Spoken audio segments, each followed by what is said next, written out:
Kula menika ngrumaosi derajat kula menika namung batur, kula menika namung Panakawan, ming tukang momong. Iya. Ning sareng caket kalian Bratayuda lah kok raos kula menika dipun tetangi. Rasamu kan tetangi perkara apa? Kula menika ndereke punden Pandhawa pun dangu. Kula nek Pandhawa badhe nggadahi damel perang ageng menika raosipun kula nika pengin ngetingalaken labuh labet kula dhateng punden kula Pandhawa. Srana kula menika mbok dipun inggahaken derajatipun dados prajurit menapa tamtama menapa bintara supados sakmangke kula saged majeng wonten ing pabaratan sinuwun Petra nun nganti didodhok kepulungan kowe ngatesi kowe iki derajating batur Panakawan lah kok mrentrol pamikirmu kok kepengin labuh labet kalian para Pandhawa ning kowe ngerti ora pitukane wong maju perang kuwi mung mati lho Petra cilik lara gedhe tekaning pati lah kira-kira apa kowe ikhlas karo nyawamu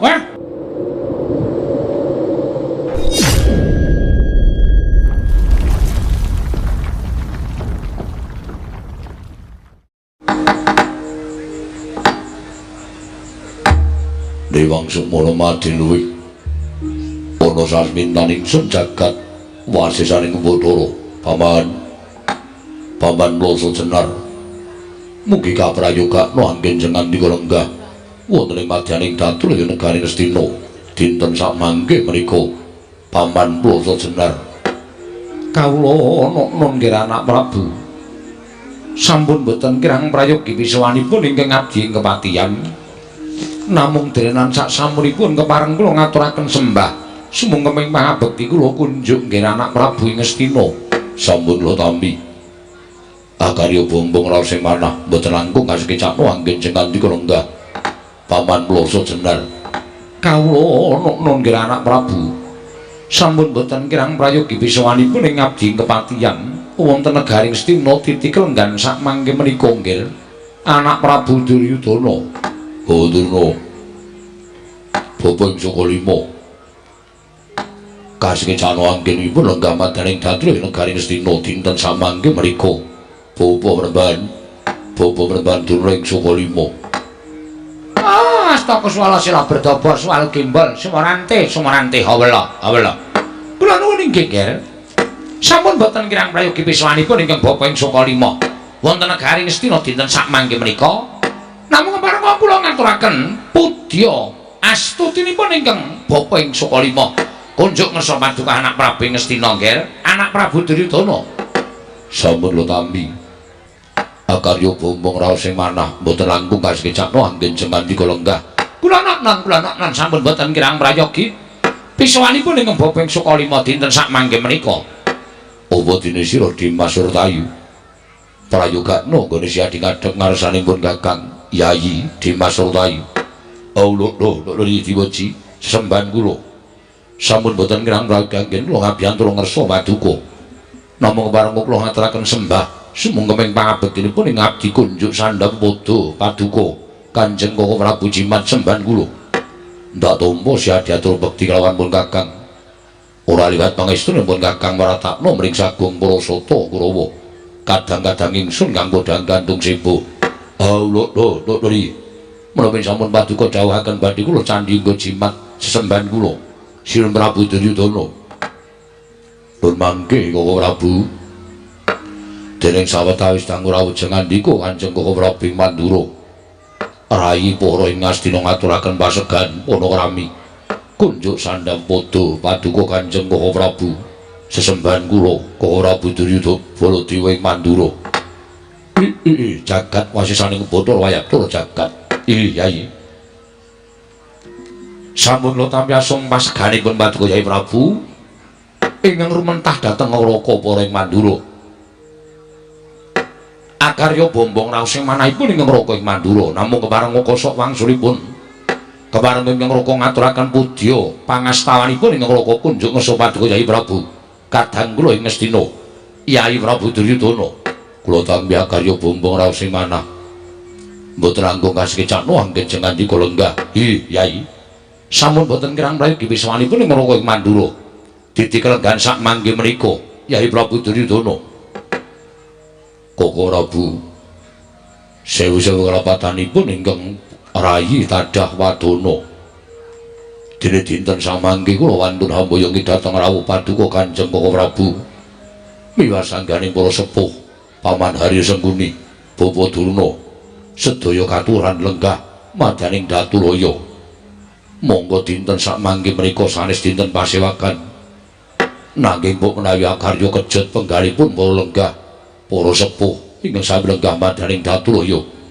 sabab saking menapa dene kula ngawontenaken pepanggihan ingkang beneh kalawan adat ingkang sampun Koko Prabu Baladewa kula nuwun pangapunten nggih pangintenipun ingkang bapa ing kematian ingkang abdi ing kematian ingkang paman nandhang kalepatan dosa menapa ing badhe kula sandhang kula mboten badhe suwala monggo klatri paring dawuh sabab menapa dene paduka ngawontenaken pasewakan ingkang beneh kalawan adat ingkang sampun menawi kepareng kawedarna dinten sakmangking mbok nedya ngangrungaken jangga nilingaken karna mastuti sabda paduka anak Prabu Ngastina nggih anak Prabu Duryudana Yayi nadyan ingkang raka ing mandura persasat kadis kula gelak lampah kula daya-daya prapteng negari Ngastina mboten wonten ingkang gumana mosek wonten manahipun ing raka kejawi namung pangajaping manah kula daya-daya kula pikantuk dawuh saking paduka Yayi Prabu ing mekaten gandeng raka sampun kepareng sowan wonten negari Ngastina Yayi tumuli kababarna menapa wigatosipun dening paduka Yayi Prabu kepareng ngawontenaken pepanggihan kelawan para kadang menawi kepareng kabedarna kula nedya ngangrungaken jangga nilingaken karna mastuti sabda tama paduka Yayi Prabu Ngastina nadyan ingkang bapa saka lima semanten ugi nggih gandeng dinten samangking bapa sampun kepareng sowan wonten ing Datulaya negari Ngastina kados menapa dipun aturaken Adipati Harya Sengguni anak Prabu Mandura mboten wonten ingkang kula antu-antu kejawi namung ya sing pangandika paduka anak Prabu ngrembak perkawis menapa tumunten kababarna kula nedya ngangrungaken jangga midhanget ingkang tetela sabda tama paduka anak Prabu Ngastina nggih anak Prabu Duryudana Koko Prabu wonten timbalan Yai wale-wale menapa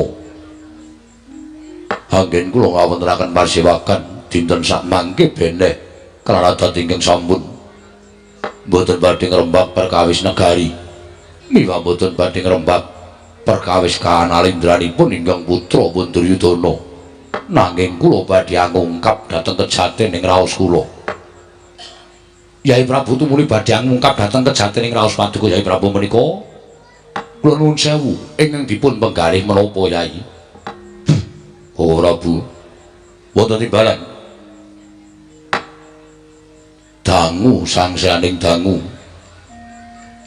kodrating jagat ingkang winastan Bratayuda Jaya Binangun menika badhe nyaketi monggo sampun sami kawentar bilih Bratayuda Jaya Binangun menika perangipun antawisipun Kurawa lan Pandhawa menapa ta sababipun dumados perang Bratayuda mboten wonten sanes kejawi namung sami arebat kamukten negari Ngastina sami arebat dhateng Kanalindran ing mapan wonten negari Ngastina jebul pinanggihipun saya nyaketi peperangan saya nyaketi tumapak ing damel anggenipun kula manjing wonten perangan Bratayuda Jaya Binangun Blakasuta kemawon blak kotang terus terang manah kula saya miris manah kula saya kawatir durga ngongsongso amargi sampun kegawangan wonten ing padoring netra nadyan Pandhawa menika namung gangsal glintir saumpamanipun Kurawa ingkang cacahipun 100 nanging saged kula sebataken Kurawa menika gedhabyah kokean cacah ngrebda tanpa guna ketitik wongsal wangsul sampun kedadosan pasulayan antawisipun Pandhawa lan Kurawa Kurawa dereng nate saged unggul yudanipun bila sampun saged kula pestani bila wonten madaning Bratayuda menika tanpandi kula sakadang kadeyan badhe tumpes kelor tanpa sisa negari Ngastina badhe kakukup dening para Pandhawa ora Bu menawi kateman mekaten lajeng kados pundi Lelampanipun ingkang Rayi Ngastina pun Duryudana Blokasuta kemawon melang-melang raos ing manah kula menawi kula kedah nyabrang perang ageng menastan Bratayuda Jaya Binangun iladal jagat wasisane kubutur wae lur jagat. Nyuwun pamunten Nyai. Menawi paduka tumunten paring dawuh ingkang mekaten menika kala wau estunipun upaminipun tiyang nyabrang wonten ing lepen menika sampun dumugi wonten ing tengah majeng inggih klebus mundur inggih badhe teles. Liripun kados pundi? Raos gegetun ingkang paduka raosaken menika kala wau tumrap kula sampun telat. Kula tumrap kula sampun boten wonten ginanipun. Upami to paduka Kyai Prabu menika boten nandur raos gedeng keburu sengit dhateng para Pandhawa tumuli negari menika dipun palih dados kalih. Ingkang sepalih kinarya mukti para Pandhawa, ingkang sepalih kinarya mukti paduka Kyai Prabu Sakadang kadheyan. Tartemtu lampahan menika boten badhe kelampah. Nanging gandeng paduka cukeng, mongko pendhawane adreng. Wonten pundi purukipun kejawi namung kedah nyabrang perang ageng Bratayuda Jaya Binangun turta. Menika sampun mujudaken kodrating jagat. Menika ingkang gadah damel menika boten titah, nanging dewa sing duwe gawe. Monggo dewa menika ingkang nitahaken dhateng sagung para tumitah ing mapan wonten ing jagat. Ateges kodrat jagat menika boten saged dipun selaki kedah kelampah lan wontenipun namung sagah lan semagu sampun ngantos mingkuh. Sebab menawi paduka Kyai Prabu menika tumuli penggalipun nggadahi raos ajrih miris satemah maras sababakan nyumurupi muncrating maros ing mapan wonten ing Bratayuda Jaya Binangun. Yayi menika tasih wonten kalodhangan. Tasih wonten setunggal srana Bratayuda menika boten saged lampah. Menapa syaratipun badhe kula lampahi? Menapa syaratipun badhe kula lampahi O Prabu? Syaratipun namung setunggal. Negari Ngastina menika sapetahipun kula aturi maringaken dhateng panguwasipun para Pandhawa. Paduka lereh keprabon tumuli dampar menika kalenggan dening Kyai Prabu Darmakusuma menika cara sarana ambirat dhateng lelampahan ingkang winastan Bratayuda Jaya Binangun. Kejawi saking menika mboten namung kadang-kadang paduka para Kurawa ingkang uwal saking bebaya pati nanging klebet para wadyabala prajurit Nayaka Senopati Tamtama Bintara sedaya sami wilujeng mboten pejah sia madyaning Bratayuda Jaya Binangun. Ingkang ateges Kyai Prabu menika nglilakaken dampar nglilakaken kamukten negari Ngastina dhateng panguwasipun para Pandhawa. Menika Kyai Prabu sami kemawon hambirat badhe dumadosing kurban ingkang pinten-pinten cacahipun persasat sampun boten saged dipun wical mawi langaning driji. Inggih. Mila atur kula namung sedhi. Atur kula namung cekap monggo sak mangke negari kawangsulaken dhateng para Pandhawa. Menika badhe dados sarana paduka uwal saking bebaya perang ageng Bratayuda. Nanging menawi Kyai Prabu tumuli cukeng angekahi negari Ngastina paduka ngeman dhateng derajat pangkat bondo donya ingkang mapan wonten negari Ngastina. Lah inggih monggo menika kedah dipun lampahi. Perang ageng Bratayuda kedah dipun lampahi wonten Tegal Kurukasitra. Wantun boten wantun paduka kedah majeng wonten ing pabaratan. Menang apa kalah menika sampun hitunganipun tiyang perang. Inggih. Kakang Prabu matur sembah nuwun paman wonten dawuh. Paman Hari Sengguni gadah pemanggi menapa? Kula nuwun sewu lunggil. Menawi paduka ndangu dhateng abdi kepatihan, mestinipun paduka mboten perlu ajrih. Badhe nglampahi perang ageng Bratayuda Jaya Binangun menika emut lunggil. Pinten-pinten ewu nalindra ingkang sagah mbela dhateng paduka anak Prabu lan pinten-pinten para sepuh senopati ingkang pranyata debya Surasekti kalintang jayaning perang ingkang sagah bantu dhateng jengandika anak Prabu Ngastina kadosta Sang Mahatma Resi Wara Bisma, anak Prabu Karna ing Awangga, Kakang Prembandurna. Kula nuwun sewu, menika pitataning jalma unusaning para titah. Tur pilih tanding boboting yuda, mboten saben satriya saged anapaki kridanipun Senopati Ngastina. Kula nuwun sewu lho nggih, lajengipun dipun ajri menika wonten pundi? Menawi cara kula madhep mantep manjing wonten ing Mabaratan, menawi Pandhawa saged tumpes kelor ateges paduka saged lenggah dampar mboten wonten ingkang badhe ngaru biru kelenggahan paduka minangka Nalindra ing Ngastina. Ih, paduka saged pinardawa kamulyanipun dumugi putra wayah menika lho. Kula aturi menggali babagan perkawis menika. Mila sampun ngantos lajeng paduka menika ajrih tumuli negari dipun paringaken dhateng Pandhawa sepalih. Kula nuwun sewu, cara pundi negara kok diweneh-wenehke karo wong liya? Menawi tumrap kula bebasan sedumuk bathuk senyari bumi, nadyan namung sedumuk jembaring bathuk, nadyan namung saknyari jembaring bumi. Ngastina kedah dipun kukui mawi tetesing getih ingkang pungkasan. Menika menawi cara kula. Bawaduna, wonten dawuh badhe kathah pamanggi menapa? Nuwun sewu, Ger. Menawi ingkang Bapak Sukalima menika kula nuwun sewu kula mboten benten kan menawi dados kendikanipun Adipati Harya Sengkuni. Inggih. Paduka sampun ajrih, Ger. Paduka sampun ajrih. Raos miris ngemaman wonten menggali paduka menika dipun singkiraken.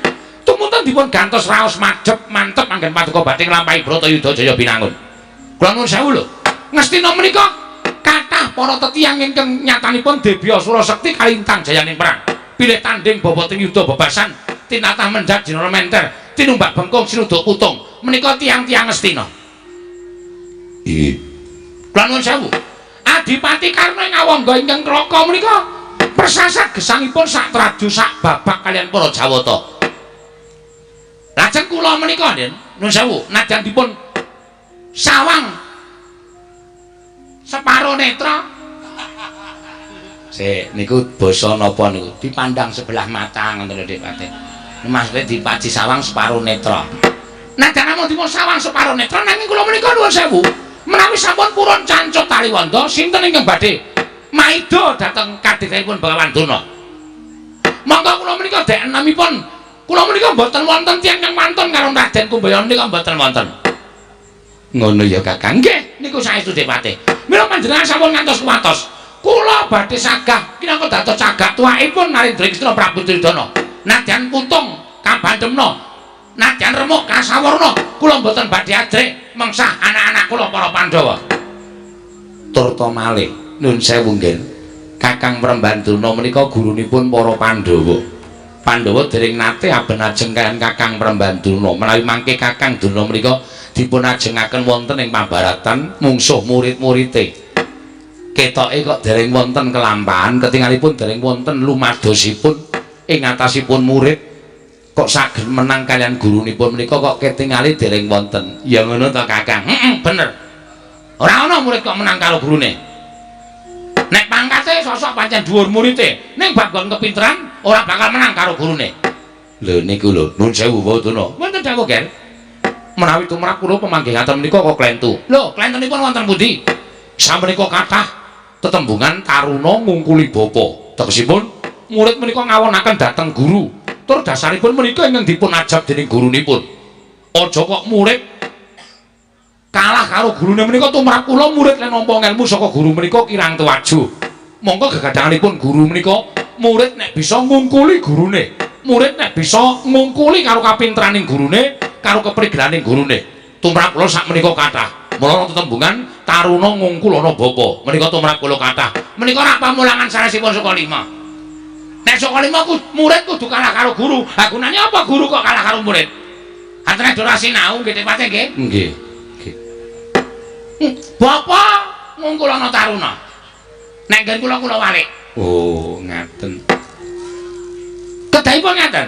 Menawi murid menika nuwun sewu, ngelmunipun bener. Ning nuwun sewu lho, Nggih. Nggih, pripun? Nek perkara keringkiane murid, guru menika mesti nyandaki. Arepa murid menika pinter, arepa murid menika ngungkuli karo gurune. Ning guru mesti ngerti keringkiane murid. Bocah iki pinter kaya apa? Nek tak naik ilmu kaya ngene mesti ora iso. Lah menika ingkang dipun ginakaken menika. Tegesipun ngaten, Pandhawa menika pinter, ning kula nggadahi lan kula menika nyimpen dhateng keringkianipun para Pandhawa. Lho menika lho. Pancen ya pinter tenan Kakang Durna. Lho, tenan ora dadi guru. Nggih. Nggih. Niku bener, arepa ngelmune luwih dhuwur, ning guru mesti nyekel keringkiane murid. Lho, contonipun ngeten lho. Menawi muridipun menika pinter babakan nuwun sewu, ngelmu tetukulan. Nggih. Ning murid menika mboten karuan iso ngerti ngelmu babakan Hitung-hitungan. Lah, tegesipun menika kula ngertos keringkian murid. Upamanipun Werkudara menika pinter babakan ngelmu kasampurnan. Nek Werkudara ora ngerti ngelmu babakan kawula panunggal dereng ngertos. Mula sing kula gunakake keringkiane ya sing kula gunakake maju ning pabaratan ya goleki keringkiane mungsuh-mungsuh menika kala wau. Lho, niku cocok Bathara. Wonten dawuh. Pemanggi panjenengan radi ndadosaken tentrem manah kula. Matur nuwun, Nggih. Matur nuwun. Nuwun sewu Yai. Menawi cara kula babagan pengendaliipun para sepuh menika nuwun sewu. Wonten tetembungan golek pendhok supaya ketok. Golek pendhok supaya ketok kados pundi? Lah iki namung ngaturaken atur ingkang saknyatanipun boten wonten ginanipun. Tegesipun pengendaliipun para sepuh menika namung ngenaki dhateng Penggaling Narendra. Ngenaki dhateng Penggaling Narendra kanthi tembung-tembung sing kaya wara, tembung-tembung sing ora ana gunane. Sing baku Penggaling Ratu lega, Penggaling Paduka Kyai Prabu menika remen.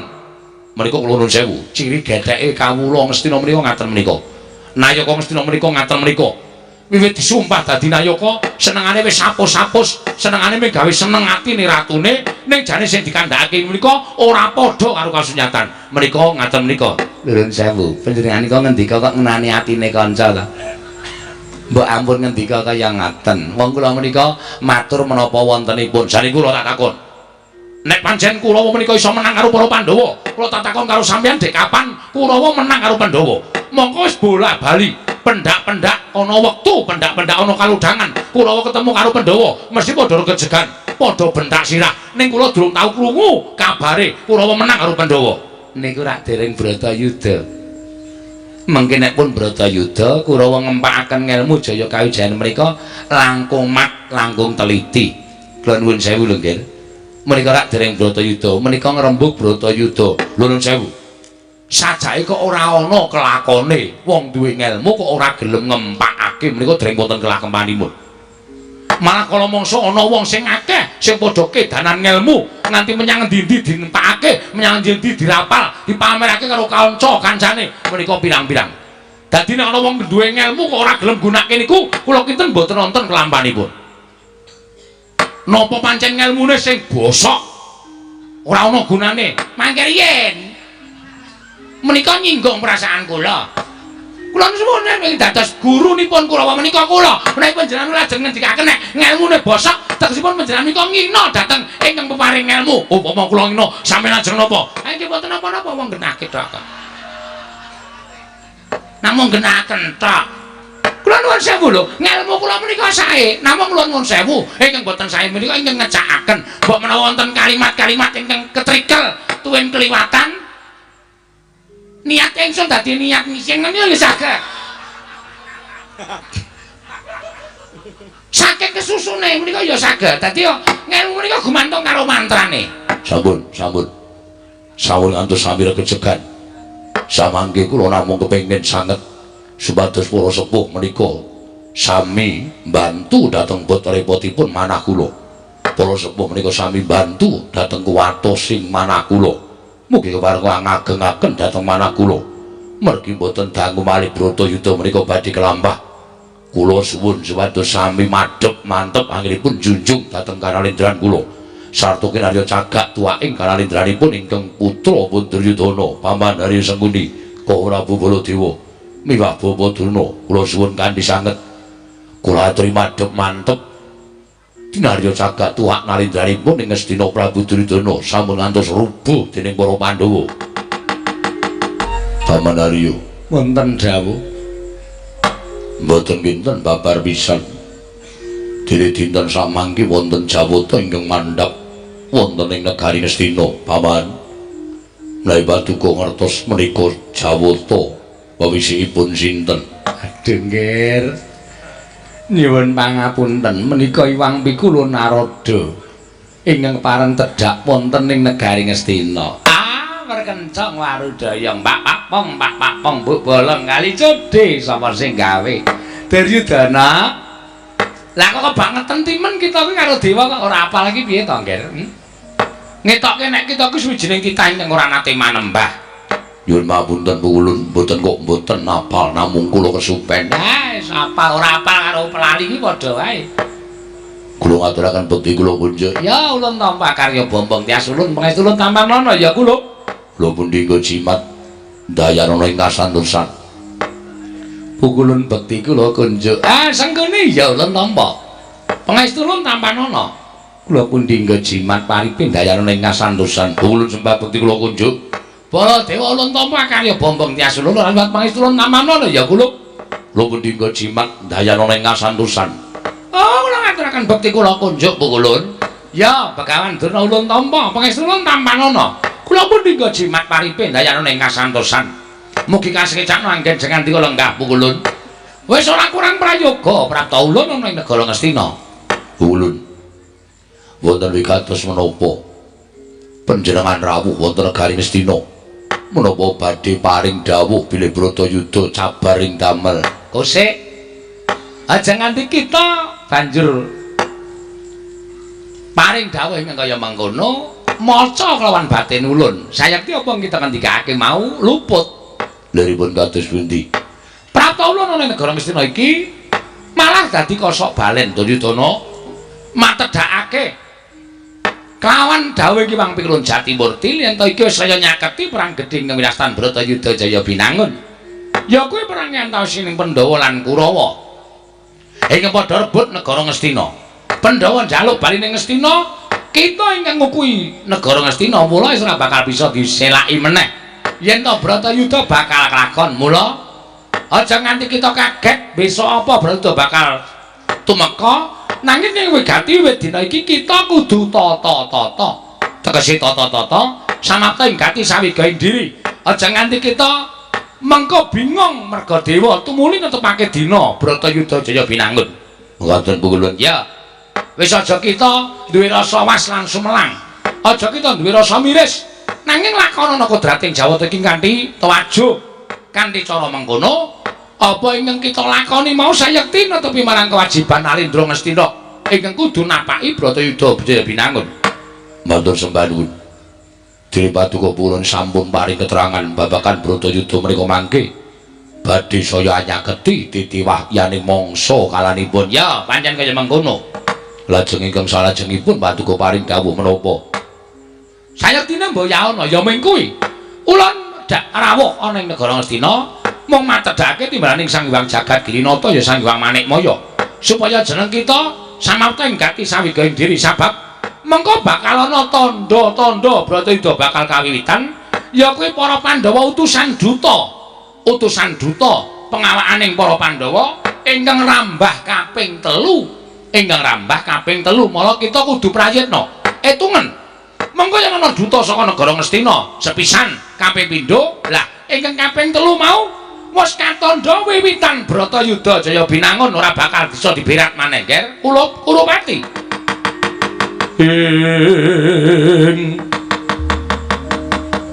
Sring Astina Maha Prabu Duryudana alona ngandika dhuwarining ingsun Werkudara. Matur sembah nuwun tanpa pepindhan. Tumunten kula jumadung dawuh ingkang salajengipun. Wis, ulun cuming ngatedhake kang kaya mangkono kuwi.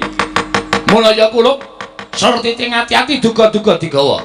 Sing prayitna nggon kita ngitung dutaning para Pandhawa ingkang rambah kaping 3. Wondene ana duta Pandhawa ingkang kaping 3 dadi titikan yen to kuwi kawiwitan Bratayuda Jaya Binangun. Padha kepenakno nggene padha bawa rasa Andrawina jroning dhateng negara Ngastina. Ulun kondur makayangan ya nger. Muga-muga apa kang dadi dawuh ulun iki dadi mbok bundele ana ing penggalih kita aja nganti kita kleru nggone ngitung tumapaking perang gedhe Bratayuda Jaya Binangun. Nggih, ngestaken dawuh ulun. Pun boten wonten crana malih. Pun boten wonten cara sing kudu dilakoni. Tan wurunga Pandhawa lan Kurawa badhe majeng wonten ing pabaratan Bratayuda. Hyang Pukulun Aruda sampun paring dawuh menawi wonten tandha-tandha duta pengawakaning Pandhawa ingkang rambah kaping 3. Ingkang pungkasan inggih menika katandha wiwiting Bratayuda Jaya Binangun. Dewa ora ngerti rasaning menungsa. Dewa ora iso batin karo atine Duryudana rawuh ning jagat ming gegasah karo pikire Duryudana. Ngerti kaya ngono gunane apa diwon dadak ketayalan tekan jagat. Ming arep menehi kabar Bratayuda ora bakal bisa diselaki. Bratayuda kudu kelakon. Pawan wonten dawuh nggih. Pripun? Pripun kahanan kaya ngenten iki kula kudu pripun? Kula aturi paring dawuh. Aduh nyawa-nyawa jimat kula kedah kados pundi? Nyatanipun sampun dipun tetepaken dening para Jawata malah sampun paring dawuh badhe wonten tandha-tandha dumados sing perang ageng Bratayuda. Boten kados pundi? Nuwun sewu nggih, saenipun inggih kedah dipun lampahi kok nggih. Badhe menapa malih badhe kados pundi malih nyatanipun dewanipun sampun dumugi wonten ing jagat. Lan sampun paring dawuh bilih Bratayuda badhe kawiwitan katandha wonten duta tigang perkawis. Menawi cara kula sampun kantos dipun getuni, kedah dipun lampahi. Nek ming padha ngucap dilakoni wae iso. Ning kula niki sing duwe sedulur 100 cacahe. Kurawa niku sanak kadang kula dhewe niku getih kula. Nek kanthi padha tekaning pati ana ing perang ageng Bratayuda Jaya Binangun. Sapa sing kelangan? Kula sing kelangan, kula sing rumangsa. Kelangan sedulur, kelangan derajat lan kelangan pangkat. Nek ming padha iso muni dilakoni bayi wingi sore iso ngucap. Kula njaluk iku pratikel, ora njaluk sampeyan kudu mung mili kaya ilining banyu. Nuwun sewu. Menawi saking panduginipun ingkang bapa ing kepatihan, sakmenika ngaten kemawon nggih. Gunane apa ngenteni duta pengawakaning Pandhawa ingkang kaping 3 sakmenika dipun gege mangsane digelak wancine. Digege mangsane digelak wancine pripun? Sampeyan aja waton bisa ngucap. Ning niki kahanan sing wigati nek ana para sepuh sing waton iso ngucap. Kula ora kepengin adu arep karo wong tuwa sing mung kakean bacot ora ana nyatane. Nggih. Menawi cara kula digege mangsane digelak wancine menika sadurunge Bratayuda kelakon kula lan panjenengan dhisiki laku aja nganti Pandhawa tata-tata. Nek Pandhawa ora tata-tata digecak perang setya kaya ngapa mesti ora bakal bisa nambak lakuning para Sata Kurawa nggih. Jagat Dewa Bathara Wawan.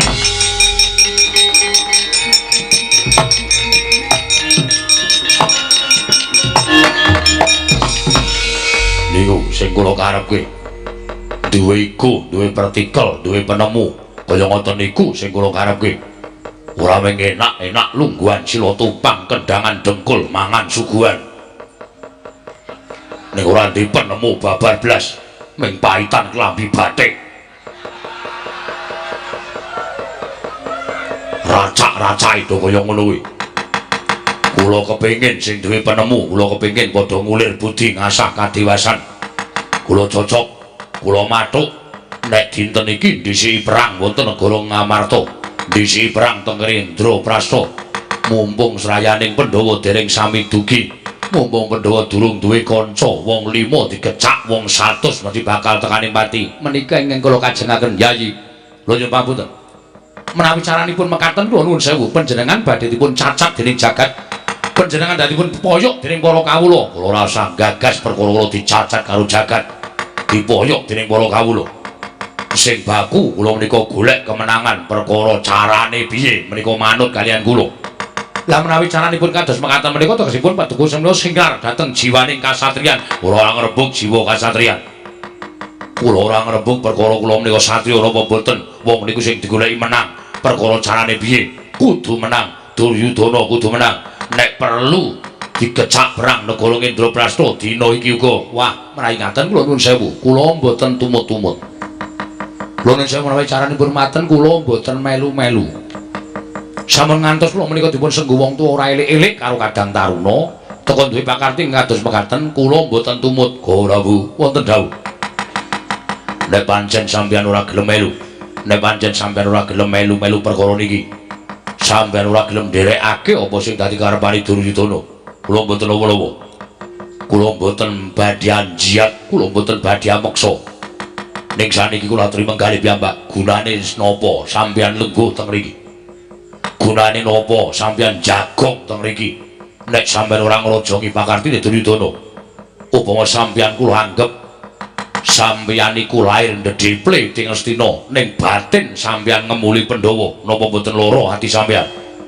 Mumpung durung ana ucap sing metu saka tutuke Duryudana sing ngelokke Ratu Mandura. Sampeyan mang metung aja nganti kewirangan teng mriki. Apike pripun? Apike kula tak bali teng Mandura.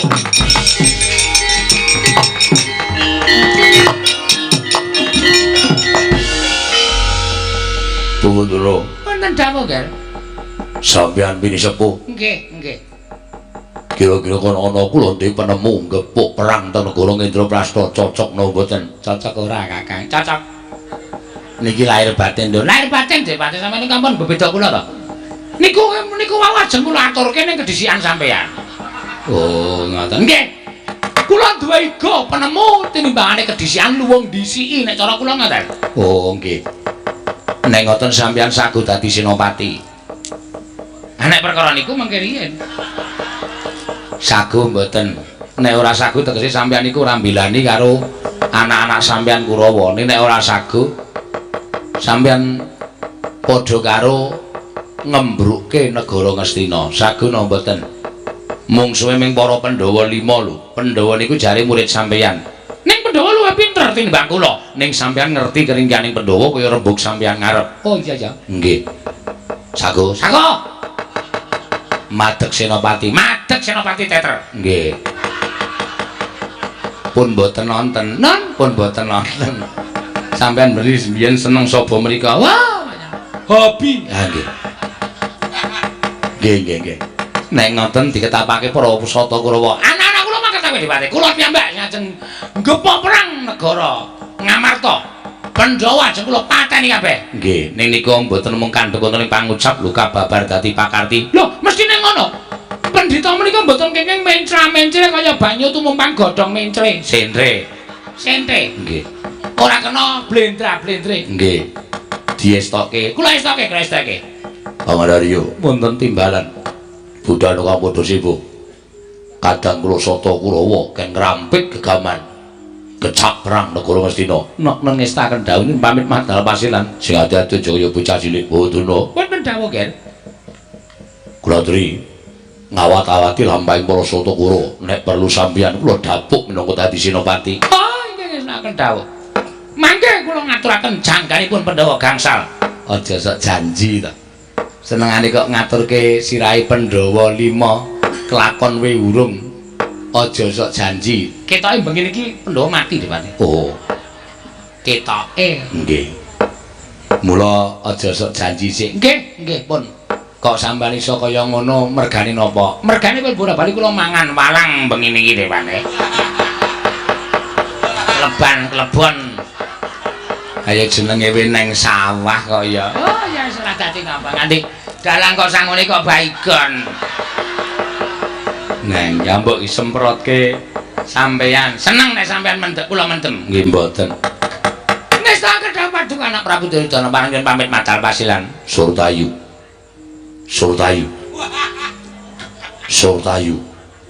Kadangipun Kakang Dimas Surtayu.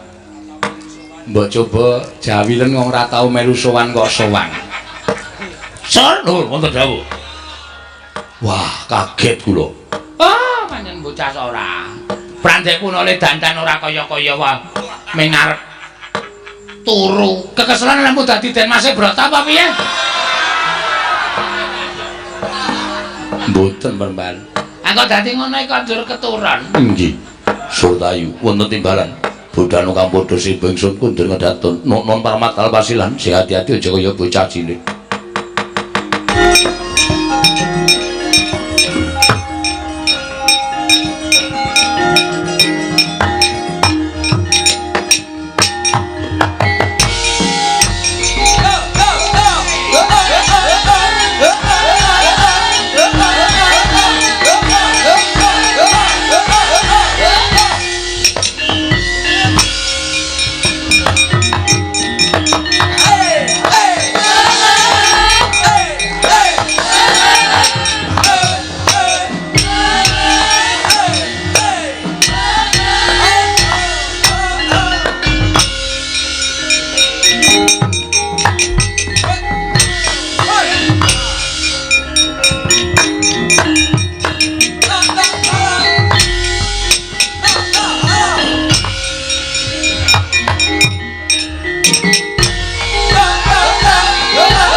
abadi nduga ngono.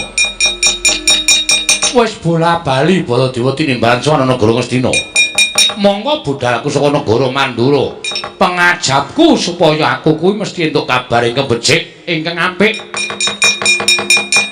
Nanging mesti pendak-pendak Baladewa Prapta negara Ngastina mung dijak sarta dikanthi supaya mikir piye carane mateni para Pandhawa. Lah kok dadi ora owah-owah pambegare Yayi Prabu Duryudana ingkang tansah duwe rasa gedhing keburu sengit karo para Pandhawa. Wah, ladalah ya. Aja nganti kedadian gege mangsa ngelak wanci Bratayuda.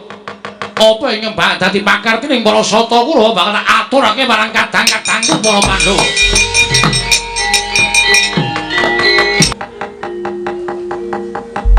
Gandeng wis pamit Kanjeng karo Kanjeng Hyang Anantaboga lan Kanjeng Ibu Nagagini nggonku bakal metu ing dedharatan ing wigati bakal ngabekti karo pepundhenku para Pandhawa. Monggo nyatane kabar sing tak tampa yen to Bratayuda wis nyaketi, Bratayuda wis mung kari ngenteni wahyaning mangsa kala.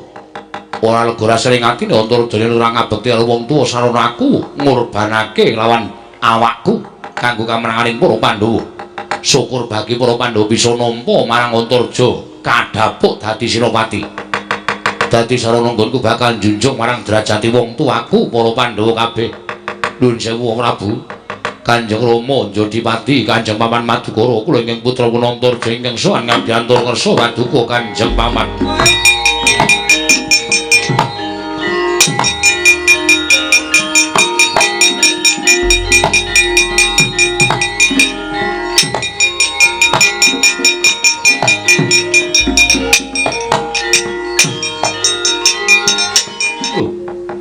Iki kaya Kakang Antaradya.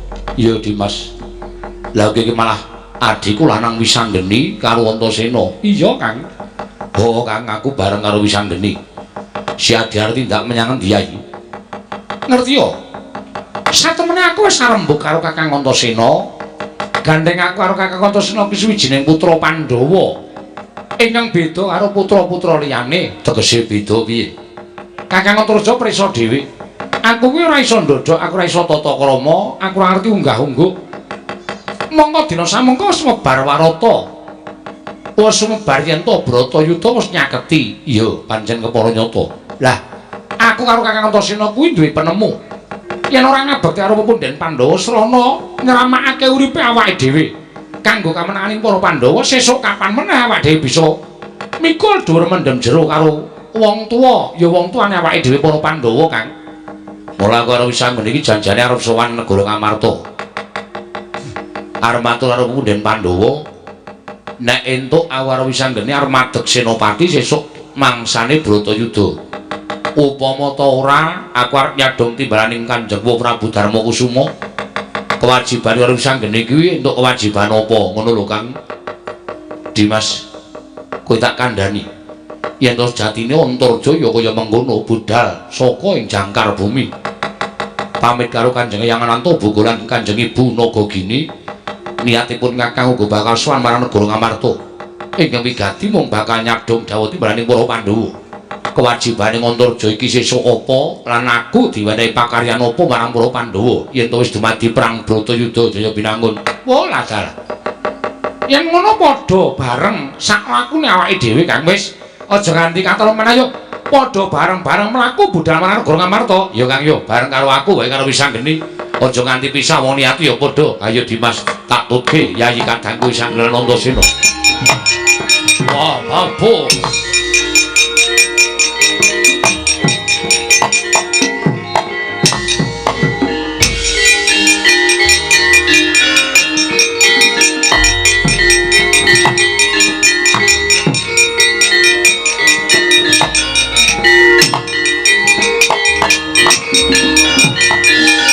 Tinututi lamun katututan lamun masa prawira digdaya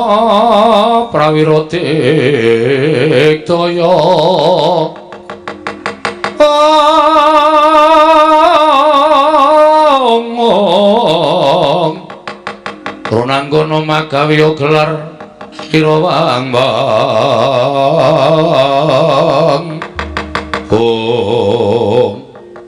Ora pangling iki Antarja. Kanjeng Wa Surtayu ingkang merpeki dhateng lampahipun ingkang putrapun Antarja. Lampahipun para sata Kurawa dampyak-dampyak sajaipun angem wigatos. Wa menawi dipun marangaken kula badhe nyuwun mriksa. Kanjeng Wa badhe tedhak dhateng pundi lan wigatosipun menapa? Antarja wonten timbalan. Bingung penggaling Kanjeng Wa Prabu Duryudana ngelingi babakan Bratayuda. Mula aja nganti gawe ora kepenake penggaling Kanjeng Wa Prabu dina samengko pasewakan negara Ngastina. Wis netepake yen to Kurawa kadhawuhan anggepuk perang negara Ngamarta. Ora usah dadak ngenteni sasmitaning dewa besok kapan Bratayuda bakal diwiti, dina iki dikenceng. Yen pancen Kurawa sing tekaning pati, Pandhawa engko kemenangan, nang yen Pandhawa tekaning pati, Kurawa ingkang engko kemenangan, nggih Antarja. Jaja montap lir kinetap duka yayasinipe netra kocak ngundarandir. Yen pancen kaya ngono kepasang yugya katuju nginu Kanjeng Siwa Surtayu. Lho, lha kok dadi kowe malah terus jumen ngadeg nang ngarepe Surtayu. Malang kadhak ucapmu tanpa tata krama. Antarja sowan marang negara Ngamarta wigatine mung kepengin nyuwun kadhapuk dadi Sinopati. Manglurah satru murka para sata Kurawa. Mula gandeng saiki Kurawa wis bloko karo Antarja bakal ngecak perang negara Ngamarta nggege mangsa nglak wanci Bratayuda. Aku ing bakal ndapuk awakmu dhewe dadi Senopati ning wong Ngamarta. Ayo. Patenana Senopati Ngamarta Raden Antarja.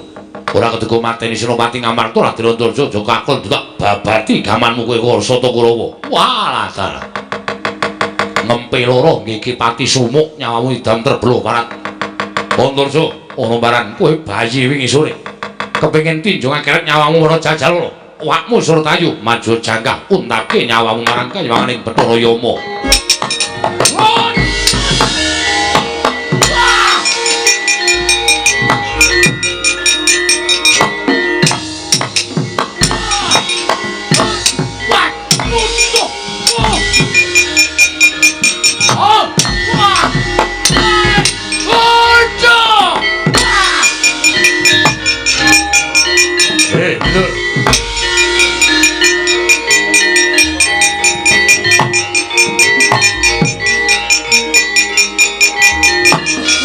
Antasena, Swatama dasar Pranyata. Ora minggat tebak danawene marganing patimu candhak cacahke Kalanjana. Wah, cangkemmu. Yo, mati. Pecah dadamu.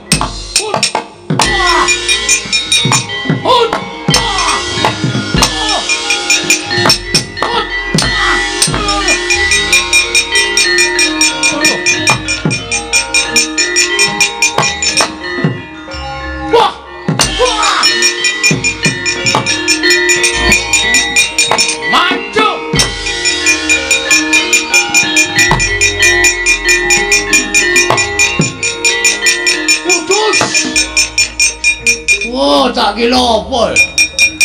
Antasena? Pati Durma Gati. Jale sing maju Antarja. Aku barang yono, lombongan. Ayo kencang Bratayuda, gege mangsa gelak wanci. Ngalahke Antasena Antarja iso ketemu karo para Pandhawa. Ora iso ngalahke Antarja karo Antasena. Ana wong tuwa tak jantur ndase. Waduh. Ngeli. Apa? Ngeli. Ngeli apa? Ngeli. Medeni lho. Ngeri. Ngeli. Sing dadi nyatane Pakde. Matek dening aku Diwana. Hoi. Modal. Hop. Modal. Pecah dadamu semplak. Jajan. Kedepe ora penyakit. Ayo nggawa wadyabala. Oh, anu, wis nggawa. Pusaka. Nek omong dipikir. Ngantuk ta kowe?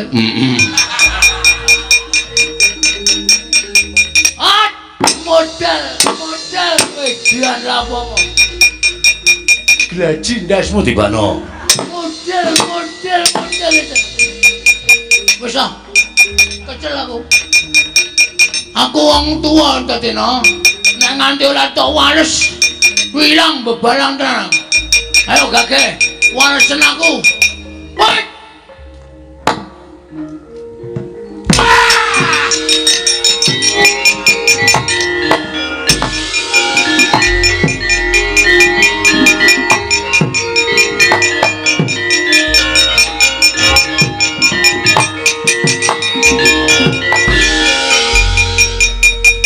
Aji japa mantra mantram sakti dimpake sur iki wis arep ngancik Bratayuda mongko anak Prabu Duryudana wis dawuh kon nggige mangsa ngelak wanci perang Bratayuda lha kok dadi mung ketemu Antarja Antarsena kok do geger iki coba petungan liar menang piye liar iso unggul piye mungsuh Pandhawa nek mungsuh anak-anake padha kocar kacir ora karo-karuan man ngono apa nuwun sewu kula nek maturake akeh sampeyan mesti maidu saniki ngeten mawon sampeyan kula tak nyawang njajal mungsuh Antarja Antarsena niku wonge ampuh napa mboten sampeyan ngerti kula kali karo Warma niku pengareping prajurit niku mawon ora menang karo Antarja karo Antarsena pun saniki mboten sah maju ngenceng Bratayuda nggih mangsa ngelak wanci nyepetke Bratayuda mboten sah ning saniki apike Kurawa diklumpukke nekake kiai do ngaku dosa man sadurunge tekaning pati iki omong apa ta kowe iki kok malah kon do ngaku dosa do nyuwun ngapura sebab kula kinten bincang Bratayuda Kurawa mesti modar kabeh nyatane musuh anak-anak Pandhawa do kalah kok aja musuh Pandhawa ming 5 arep ming 5 wae 5 niku nek kekuatane dadi siji ngedapi-dapi musuh wong 100 musuh wong 1000 iso menamung 5. Utawa sampean mang jajal maju niku. Senani ming maidu. Sawake loro dipaidu.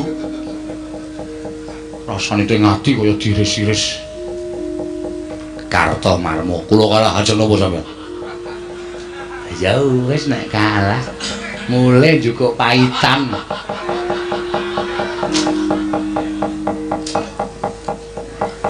Satama nggih Mas. Bapakmu pendhita ampuh kok kowe kalah karo Antarsena. Apa bener bapak kula ampuh terus kula melu ampuh niku? Mboten dereng karuan. Wonten sing bapakne lurah, anake ora dadi lurah ya ana. Ana sing bapakne menteri, anake ora dadi menteri ya ana. Terus bapak kula pendhita ampuh terus kula melu ampuh dereng kantenan. Ojo dipadhake, Mas. Wong urip niku dhewe-dhewe, gedhe pancen gedhe. Padha karo wong tuane, ning nasibe dhewe-dhewe. Nyatane kula kalah kok sampeyan aja ngomong werna-werna. Muni antil cangkemmu. Lha iki ora ngomong apa-apa wis arep ngantil ta. Ora ulung sampean aja maido ngene. Saking mriko niku wis ulut. Do kelolo-lolo atine sing mang paido. Aku sampean saniki aja maido dul mogati. Mungsuhmu Antarsena kula kalah aja lawa. Iya kok sik tak takoni. Kok iso kalah? Antarsena iki sak anakmu kowe iki Pak Dene lho. Ditonton wong pirang-pirang kok durma ganti karep cara aku izin. Kula kok biasa. Ora izin. Lah, izin apa? Belang niku anane menang kalau kalah.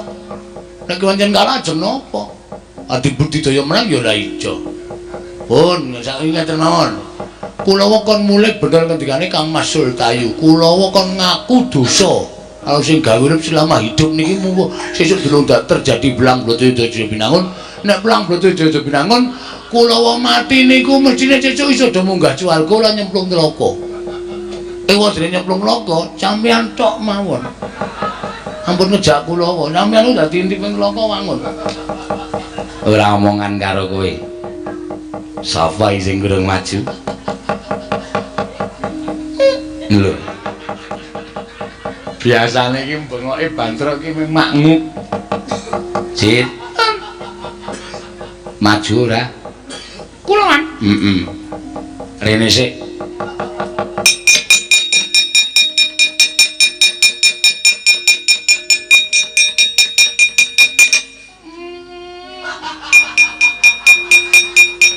Ndak nek arep omong ki disarehke. Rasa kesusu jane kowe iki mbiyen ki lair ki waras. Coba jajal ikhlas, sareh, sabar. Ora kami sosolen. Wong cilik kami sosolen ki nek kesusu-susu kami sosolen. Nek alun ki ora tau alun-alun ora tau kami sosolen. Coba alon. Mungsuhe sapa man? Nah, gene iso lancar. Saged. Nah, maju pantang mundur. Mungsuhe sinten man? Antasena. Nun. Mandel ora. Alus. Rasa kesusu. Sendika ngestokaken dawuh. Mangkat. Inggih. Nek kon alus ki jane kowe iki ya apik. Nek kowe gendhandapan mesti omonganmu kami sosolen.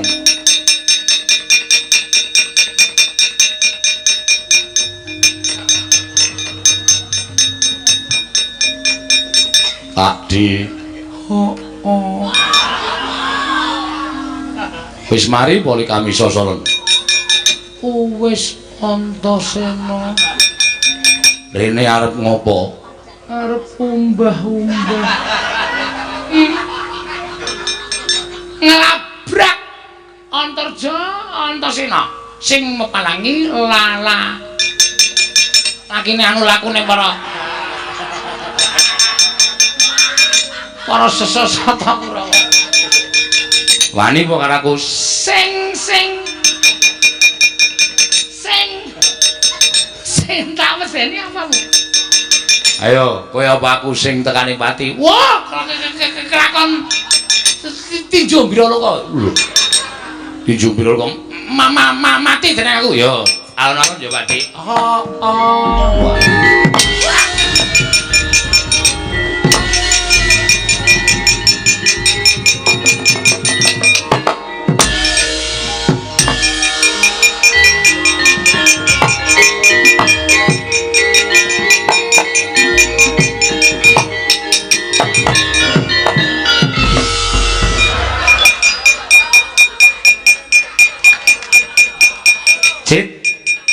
Cit.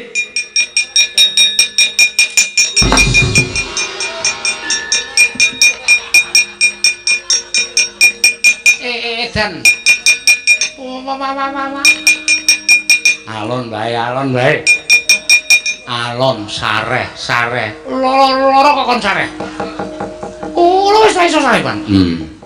Tetekan rika kula isih halus. Antasena tak tantang. Antasena. Wani ora karo Antasena getak. Arep perang kok klemak-klemek. Sing biasa wae, Pakde. Jobrek. Kula terus Malik kaya ngeten iki. Heeh, terus dadi perang. Antasena tak jotos dodone niku. Duduk. Apa ta? Dodone Antasena atos banget. Oh. Monggo biasane kula nabok dodone cumpuk. Mimi. Apa? Niki mesti atos. Oh, lah iya terus. Wah, saben kula antem kula nglekak saben kula antem kula getak. Ujuk. Antasena nendang rai kula. Tembel ben. Ngoten niku kula nganti keder awak kula gedabikan gobek-gobek rararuan. Dipindhone man jebrek. Oh. Cecek candhal terus buanting teng lemah. Brek. Terus diuncange man. Tetekan nggone Parjo. Wah iya. Parjo sesuk kenong. Oh. Kula gugah sisan dhek. Oh iya. Ketiban wayang kok ora tangi.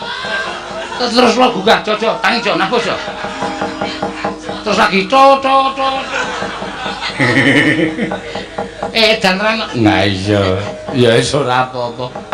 Terus kalah man. Ya kalah ya mundur. Iki. Waduh. Wah. Antasena banyak digdoyo.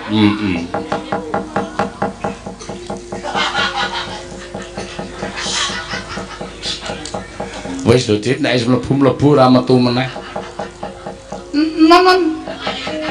Nek wis mlebu ora metu. Nek sesampeyan iku edan mlebu niku mung kepengin metu kok malah. Ora entuk metu meneh ku karepe piye ra? Wis jan ora karu-karuan tenan. Nuwun. Maju ora? Mboten. Kok terus terang pun mboten ajeng maju. Delok tatune Surtayu niku, wah, wedi kula. Delok tatune Kartomarma kula ya gila. Swatama tatune ya kaya ngoten kula ya gila. Kawula kula mboten tatu mawon, pun tak mundur mawon. Mung suwe ming anak-anakmu, anakne ora medeni. Lha niku wong tuwa ora tau menang karo Antasena, ora tau menang karo Antarja, ora tau menang karo Gatotkaca, ora tau menang karo Senjaki, ora tau menang karo Atrima mundur. Ben ambangane maju remo. Ya ta. Kowe ora isin lho. Wah, mboten isin niku nggone teng pundi. Pun sekecake kula tak mundur. Lah iki Kurawa lek arep perang ning Ngamarta piye kok Kurawa wis bubar sar-saran ora karo-karoan. Ajeng perang ya ngono, ora ya sakarepmu. Oh, wis ora gagas Kurawa ning kokean plening. Kokean acara ning ora tau iso kelakon. Kono pateni yo gruduk tekan dalan mandeg. Ayo nyerang kono diblengket negarane ratune dibondo gruduk-gruduk. Wis pesen konsumsi barang. Mandek dalan ora kelakon. Niku wis bolak-balik wonten niku wong. Golek dalan liyane ngono. Ya.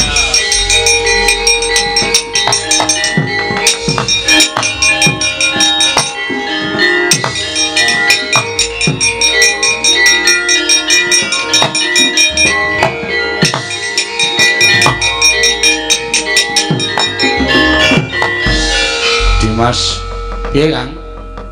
Cetha banget yen to Kurawa wis nerak macak nerajang perbatang bakal nggih mangsa nglak wanci Bratayuda liwat jron bumi men cepet lakune matur karo Punden Pandhawa. Ayo Dimas tak tuke yayi yo Kang tak derekake. Ate Cundaka Dewa wonten dawuh Gusti kula Prabu Nagayaksa lan Wadyabala kabeh negara ing Guwa Penatas ngugemi marang Nawala ingkang wis ndak tampa saka sinuwun Prabu Duryudana. Yen to aku kinen sabyantu marang panjenengane nggone bakal napaki perang gedhe Bratayuda Jaya Pinangun. Mula aku njaluk penemumu pati kepiye munggo nggonku bakal nyaguhi lan orane apa kang dadi ngendikaning Nata Ngastina. Sinuwun. Miturut abdi kepatihan pun Cundaka Dewa. Samangke saking pemanggi kula menapa ing dipun ngendikaken sinuwun Duryudana lumantar Nawala. Saenipun paduka sendikani jernyatanipun menawi mangke Kurawa saged ngukup kemenangan. Tanwandi paduka badhe kathah sumitranipun lan sak mangsa mbok menawi sak mangke negari paduka tekan parang muka tuwin mengsah. Prabu Duryudana sakurawanipun tartemtu uga badhe paring bebantu dhateng paduka Sang Nata Prabu Nagayaksa. Ladal. Yo. Yen pancen kaya mengkono, aku mengkari manut apa ingkang dadi karepmu te? Ya ming jroning Nawala ditulis dening Prabu Duryudana aku ora dikeparengake tedhak ana ing negara Ngastina nanging supaya nyaket negara Ngamarta ndhisiki ngepuk perang negara Ngamarta ora susah ngenteni Bratayuda. Taga wonten dawuh milung siap juragan. Piye munggo penemumu babakan perkara iki? Oh, nek kula ya ora mathuk, kula ya ora cocok. Ya nek sing apik niku ngenteni perang gedhe Bratayuda dumadi nek panjenengan ajeng bantu kalih Prabu Duryudana niku kula nggih mathuk monggo-monggo mawon. Nek panjenengan terus nuruti menapa didhawuhake Prabu Duryudana kinen jujuk teng negara Ngamarta nggih mangsa ngelak wanci perang gedhe. Kejaba siji panjenengan menika nerak pacak nerajang pewaring dewa angka 2. Nuwun sewu sawijining nalindra ngepak perang negari sanes menika kudu wani mbuang layang penantang. Ya lho. Ha iya kuwi jenenge lagi satriya. Nggebuk perang negara liya kok tanpa mbuang layang penantang niku teges sampeyan dianggep ratu sing Cireng ketik wedi mati. ratu sing duwe rasa Mires satemah maras sabab bakal nyumurupi muncrating marus. Lho niku. Monggo nek ajeng nggebuk perang negari Ngamarta monggo mawon ning mbuang layang penantang. nggih mboten kok arep gepuk perang negara liya kok malah mbuang uwuh. Niku tegese mboten cocok karo kanyusenyatan. Ya Ya kek ya. iya. Piye Pate nek cara kula sampun ngantos ndaraturipun togog jenyatanipun togog menika namung batur, togog menika namung gedibal. Togog menika namung Panakawan. Menapa inggih paduka Gusti kula sanata badhe pitados kaliyan aturipun togog ingkang saknyatanipun menika dereng kantenan leres lan botenipun. Ngono ya te inggih. Ya yen pancen kaya mengkono. Dina samengko ketapno para wadyabala, toko wonten dawuh njaluk pangapura yen to aturmu dina iki ora tak gugu. Oh nggih mboten dados menapa. Sing jeneng batur niku pangembating catur ya lho. Ha iya. Elek-elek kalau Ratu Gustina Iwa dene mboten diagem nggih mboten napa-napa ning nek enten bobol boroting lelakon mang tanggung dhewe. Enten abang biruning kahanan lelakon sampeyan mang ngrasake dhewe. Yo mengko aku ingkang bakal ngrasake. Cundaka Dewa wonten timbaling adhawu. Tetapno para wadyabala ayo budal marang negara Ngamarta nggih ki mangsa ngelak wanci. Ngecak perang negara Ngamarta inggih monggo sinuwun kula dherekaken ayo wate Cundaka Dewa. Kowe karo aku lho nderekke ndaramu Pandhawa wis puluhan taun. Nganti dina iki aku wis entuk sasmita yen ndaramu Pandhawa bakal nyabrang perang gedhe ingkang winastan Bratayuda Jaya Binangun. Mula ora aneh nek akeh para putra, para punggawa Tamtama Senapati padha rawuh ning negara Ngamarta niate mung kepengin ngatonake dharma bektine supaya tinuding dening para Pandhawa madheg Senapati apan kuwi ingkang dadi gegadhanganing para satriya. Lah terus kaya awake dhewe iki minangka dadi Panakawan. Awak dhewe iki minangka dadi batur. Monggo Pandhawa arep nglakoni perang ya kuwi Bratayuda. Nek miturut aku iki kowe karo aku ya ora kena padha menak-penakan. Ora kena padha sak kepenake dhewe ning bantu Ndara Pandhawa anut kabisane awake dhewe. Yen awake dhewe iki batur ya mbantu piye supaya prajurit kuwi ora kekurangan sandang utawa pangan, ora kekurangan unjukan butuhake unjukan sarta daharan kowe karo aku ya wajib nyawisake. Mula sing jeneng menungsa kuwi gegayuhane mung manut karo kabisan. Manut karo ngukur karo derajate dhewe-dhewe. Nek derajate kaya kowe karo aku ya wis apa anane bantu ya sak gaduking kabisane awake dhewe aja duwe pepinginan sing di luar. Tenan ora omongan kedawan iki terus kok kata-katane kentekan iki terus ming sak jabaning kabisane awake dhewe. Karepku ngono kuwi to, Le. Petruk ngopo? Pak, jane kula niku duwe impen. Impenmu apa? Impen kula mboten perkara kula menika turu terus nglakoni impen mboten. Sing kula aturke impen niku gegayuhan, Pak. Gegayuhan sing piye? Gandeng pendak-pendak Bapak Prisa piyambak nek kula niku arep ming Panakawan ning kula duwe keprigelan olah kridane ngaprang. Wis mula wali kula menika ketemu karo Kurawa, kula ngakoni perang karo para Sata Kurawa nyatane Petruk tekan semene iki ya slamet ya urip. Tegese Petruk niku ora ketang sithik duwe keprigelan ing babagan ulah kridaning aprang. Lah terus kula kok duwe gegayuhan, Pak. Gegayuhan apa? Kula kok kepengin matur ngersani karo Punden Pandhawa. Kula kok kepengin sak ora-orane didadekke prajurit, sak ora-orane didadekke manggalaning prajurit utawa kula malah luwih diparingi pangkat. Syukur bage nek Petruk niku iso ngukur karo ketrimaning urip. Kula pengin dadi senopati ngaturke kelabuh bektine awak kula dhateng punden-punden kula para Pandhawa, Pak. Petruk. Lagi mingkem lho leh ku omong. Wong ki ngukur karo derajate, ngukur karo kabisane. Lah wong kowe iki ming batur, kowe iki ming Panakawan ya bener, kowe iki tau tate Bandayuda perang karo Kurawa. Tau tate tak kongkon kowe nemu alangan kudu adu atos sing balung leting kulit karo Kurawa, pendak-pendak kowe iso menang. Ning iki Bratayuda ora sak lumahing wong perang. Apa kira-kira kowe iso lan iso dijagake upama entuk pangkat saka para Pandhawa, Pak? Napa salah nek kula niki gegayuhan sing luwih dhuwur? Para nimpuna sampun sami nyebataken yen kowe duwe gegayuhan kuwi yen iso sak dhuwuring langit gegayuhanmu, sak dhuwur-dhuwure. Upama tiba ora tiba ning isor, nanging isih tiba ning dhuwur tegese mboten amblek urip kula. Upama kula niku didhapuk dadi senopati tenan, wah kaya ngapa senenge atiku. Kula ora arep owel karo uripe Petruk, ora arep owel karo kahanan kula. Kula ikhlasake. Nek pancen Petruk kudu tekaning pati, Petruk kudu sirna wonten ing Bratayuda, kula mboten napa-napa. Ikhlas.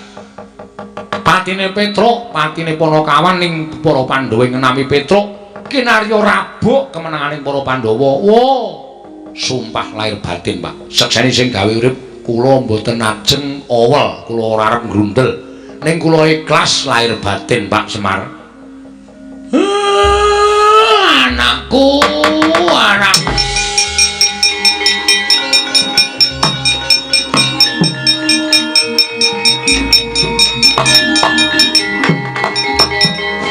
Ya, bapakmu mengestoni ning sing jeneng wong perang kuwi kudu duwe daya kekuatan. Mula sadurunge kowe sowan negara Ngamarta kowe tak tundung, Petruk. Lho, malah ditundung pripun? Golek ana pertapan sing aran Pertapan Teja Kinurung kuwi kancaku. Pendhitane kuwi sumitraku ya dulurku. Jenenge Begawan Teja Sumirat. Kabeh gegayuhanmu aturna marang Begawan Teja Sumirat. Nek lumrah wis ngerti kekarepanku, kowe mesti engko bakal entuk pusaka pirang-pirang kena kinarya godhong nggonmu bakal nglamar dadi tamtama utawa dadi pengareping Bintara ning negara Ngamarta. Nyuwun pamit, Pak. Sing ati-ati aja kaya bocah cilik Panakawan. Petruk ya aleman ki ya ngapa ta ya? Ora apa-apa, wong sing jeneng duwe gegayuhan kuwi becik kok nala garing. Nggih. Wis ben. Ora usah digagas. Muga-muga gegayuhane Petruk iso kasembadan. Ayo tole menyang negara Ngamarta. Monggo Pak kula dherekaken. Nggih Pak, monggo kula dherekaken. Oh, Mas Tunama Sidam sekaring bawana langgeng. Iki ana wujuding Panakawan prapta ning Pertapan Teja Kinurung. Iki sapa? Nyuwun pangapunten Mremban. Sewu kalapatan Diagung Pangaksami, kula namung maos wonten ing gapura ingkang mapan wonten ing sakjawining pertapan wonten seratan Jawi Kina ingkang tulisanipun Pertapan Teja Kinurung. Mila tumunten kula lajeng sowan Paduka Penemban menapa kepara saestu panjenengan menika ingkang peparab Begawan Teja Sumirat. Iya. Aku Begawan Teja Sumirat. Dene kowe sapa Kisanak? Nyuwun pangapunten sowan kula dipun utus dening bapak kula. Lho, bapakmu sapa? Bapak kula naminipun Semar Badranaya. Ngendikanipun gadah rencang pandhita wonten ing Pertapan Teja Kinurung. Peparabipun Begawan Teja Sumirat. Kula putranipun Bapak Semar, nami kula Petruk Penemban. Ladalah jagat Dewa Bathara. Kakang Semar ora lali aku kelawan kabecianing Kakang Nayantaka ingkang wis mataun-taun srawung kelawan aku Petruk. Ya senadyan arang-arang ketemu nanging tansah ngerti marang kahananing ruwang kuwi becik-becike wong ning jagat. Nggih. Matur sembah nuwun panjenengan sampun prisa. Ya. Kowe Petro inggih anake Semar. Iya kasinggihan mekaten. Bapakmu utusan lawan sira ana parigawe apa? Mboten dipun utus nanging pancen kula menika dipun tunduk sowan wonten ing Pertapan Teja Kinurung. Wigatosipun rak ngaten Premban. Estunipun kula menika rak dados abdinipun Pandhawa menika sampun mataun-taun, puluhan taun mbok menawi wiwit Pandhawa menika alit ngantos sak mangke sampun sami sepuh. Para Pandhawa menika badhe nglampahi kodrating jagat ing winastan Bratayuda. Inggih menika perang ageng antawisipun Pandhawa lan Kurawa. Iya, aku wis ngerti lan wis krungu. Apan kuwi dadi tetandha pungkasaning jaman Pandhawa lan Kurawa. Nggih. Nah, kula niku rak ngimpi-impi. Pun pinten-pinten dinten niku kula pengen matur karo bapak ning kula golek wektu sing pas. Mergo bapak niku lambe atine ora iso dicekeli. Tegese nek dong lega niku panjaluke anak ya dituruti, nek dong mboten lega niku arep mung menjaluk sithik mawon ora bakal dituruti. Iya Petro. Lah dilalah. Kala wau kula matur karo bapak niku penggali bapak nendeng lega. Dumunten kula nyuwun Pak, kula niku jane ora mung kepengin belani Pandhawa kanthi ngrumaosi kula menika jejering batur. Ning kok rasane kaya kepengin belani para Pandhawa luwih saka jejering batur. Mula kula tak matur karo para Pandhawa nek kula mbok menawa didadekke prajurit Tamtama utawi Bintara sakmangke kula nderek majeng perang sageta nglabuh labet dhateng punden kula para Pandhawa. Terus bapakmu ngendika piye Petro? Bapakne ngendika apik kuwi. Ning tak jaluk sangwa sing komplit. Aja kok kowe arep golek iwak mongko ora sangu jala. Kowe arep tuku sandangan mongko ora sangu dhuwit. Mongko ndak kewirangan. Kowe arep maju perang ya kudu sangu jaya kawijayan. Lah kersane bapak sowana nek kancaku Begawan Teja Sumirat nang Pertapan Teja Kinurung. Nyuwuna daya piandel saka Begawan Teja Sumirat supaya kowe diparingi daya piandel nek upama kowe ditampa minangka dadi prajurit negara Ngastina utawa luwih-luwih syukur bagi ketrima uripmu ditampa dadi senopati, kowe wis sangu komplit nggone bakal maju ning pabaratan Petro. Ngaten menika ndene Bapak. Mastu nama sidam sekaring bawana langgeng. Kakang Semar ya. Petro, apa kang dadi aturmu wis ndak tampa? Mula gandeng kowe kuwi asale saka Panakawan lan kowe kepengin dadi prajurit ana ing negara Ngamarta. Ndak udaneni apa kang dadi penjaluke bapakmu lumantar sira Petro? Tak paringi pusaka. Celu cacahe siji, wujud pusaka gobang aran Kyai Tundung Nyawa. Angka loro kantong pangan ingkang aran Nyai Bogasarana. Tegese lamun kowe dadi pangareping prajurit yen prajuritmu padha luwih ora usah ndadak kowe olah-olah, cukup Kyai Bogasarana mau mbok watek bakal iso nganakake dedaharan kanggo para prajurit. Nggih. Dene angka 3 budhalmu marang Praja Ngamarta ndak kantheni prajurit pujan saka Begawan Teja Sumirat 1000 cacahe ingkang padha mbiyantu Petro. Wah, matur sembah nuwun tanpa pepindhan Premban. Lajeng samangke monggo latrimaringaken sapurnane ulun paringake kalawan jeneng para Petro budhal marang negara Ngamarta. Nun nggih ngestakaken dawuh Premban nyuwun pamit sing ati-ati aja kaya bocah cilik pomo cetha ora supe karo kahananku. Ora lali marang kahananing Begawan Teja Sumirat. Ya tak bali marang asal mula bukane gandeng wis bisa nyangoni pusaka kelawan Panakawan Petro. Bali marang asal mula bukaku lan bali marang asal kahananku.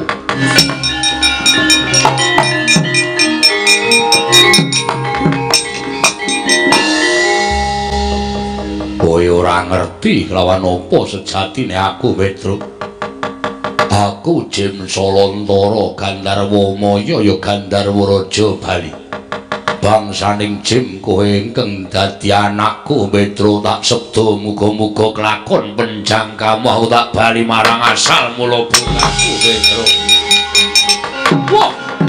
Koko Prabu jimat semban kula Koko Prabu pangayoman kula ingkang sekawit ingkang rayi nedya ngrembak perkawis Bratayuda jaya binangun anggenipun maduka Kanjeng Koko Prabu sampun kadhapuk minangka dados pujangganing para Pandhawa ingkang tansah ngampingi dhateng para Pandhawa namung emanipun teka menika ketingal rawuhipun Koko Prabu Mandura mugi kacupetna semanten langkung rumiyin langkung prayogi menawi kula badhe nyuwun priksa menggah menapa ta wigatosipun Koko Prabu Mandura kepareng tedhak wonten ing Ngamarta. Yo ngelingi Kanjeng Baladewa durung mesti melu para Pandhawa. Kula luwih becik takon ana dhisik apa wigatine bole kakangku nggone tekan negara Ngamarta. Sapa ngerti yen to rawuh bule kakangku menapa dadi mata pitaning para Kurawa nggone bakal metung kekuwataning para Pandhawa. Werkudara, bule kakangku piye? Aja kaduk ati aduran menapa. Kresna Wonten maring dawuh. ora usah mbok dangu. Pun Kakang wis nampa sabdane Kyai Prabu Darma Kusuma. Monggo pun Kakang apa ta sababe dene sowan marang negara Ngamarta. Tanana liya kejaba mung Kyai Prabu mugi keparenga kula munjuk atur. Koko Prabu kula sumanggaaken maduka Kanjeng Koko Prabu. Ngemuti bilih nalika semanten kula tinimbalan sowan wonten negari Ngastina. Wigatosipun rembak perkawis perang ageng. Namung nyatanipun jebul sakmangke ketingal awonipun para Sata Kurawa. Ketingal julikipun Paman Sengkuni tuwin angkara murkanipun Bapa Durna ingkang boten nilar dhateng watak candalanipun Kyai Prabu Duryudana. Wekasan dinten sakmangke sampun sami tata-tata nedya anggecak perang negari Ngamarta ngrumiyini tumapaking perang ageng Bratayuda nggih mangsa gelak wanci. Mila sampun ngantos sakmangke para Pandhawa karepotan kula suwun kanthi sanget tata-tata samapta ing gati sawigaing diri. Sak mangsa-mangsa Kurawa prapteng negari Ngamarta Yayi. Kejote ngalih kula teng Ngamarta. Parandring mangke boten dangu sawanipun para putra Pandhawa. Raden Wisanggeni Bambang Antasena tuwin Raden Antarja karya kagat sangya para Pandhawa. Wisanggeni sowan mangka tanpa tinimbalan. Siwa Ndarawati ya. Ana apa? Aku pengen matur lawan Siwa Ngamarta. Ya, gage matur. Siwa.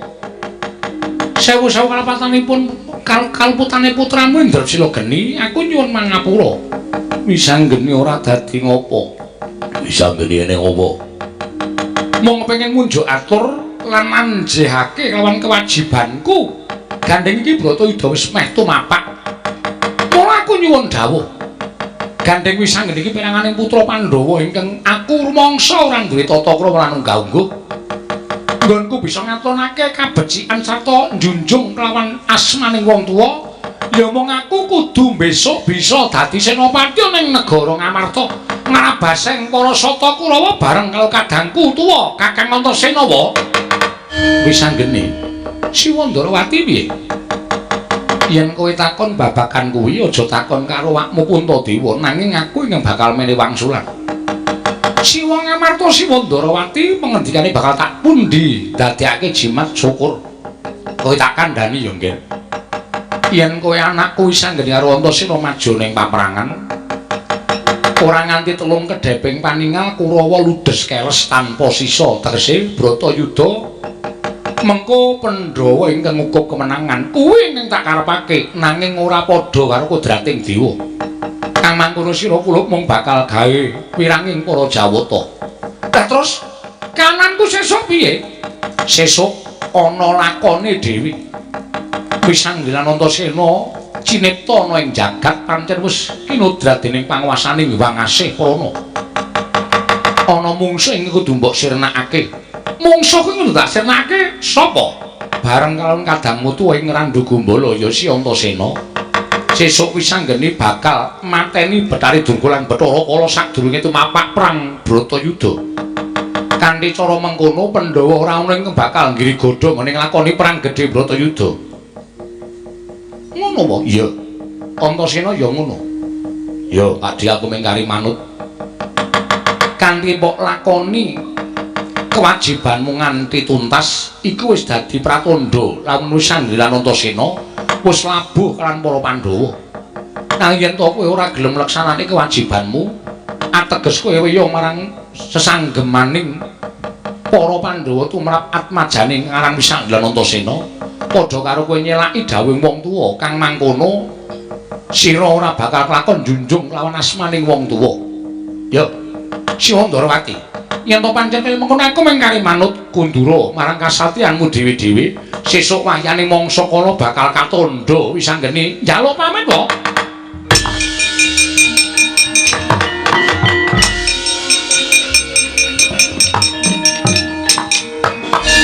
Kepareng kula jumadeng dawuh. Ora bulajeng kawontenanipun ingkang putra pun Antarja kados pundi ngemuti bilih kula menika ora ditebi papan kula kalian para Pandhawa. Tartemtu boten saged caket kalian putra-putra sanesipun Antarja wonten timbalan. Sesuk wayane mangsa kala wis nyaketi Bratayuda tiling-tilingna karnamu kowe bakal tak timbali. Niki wis taken dawuh. Bali dhisik niki wis taken dawuh.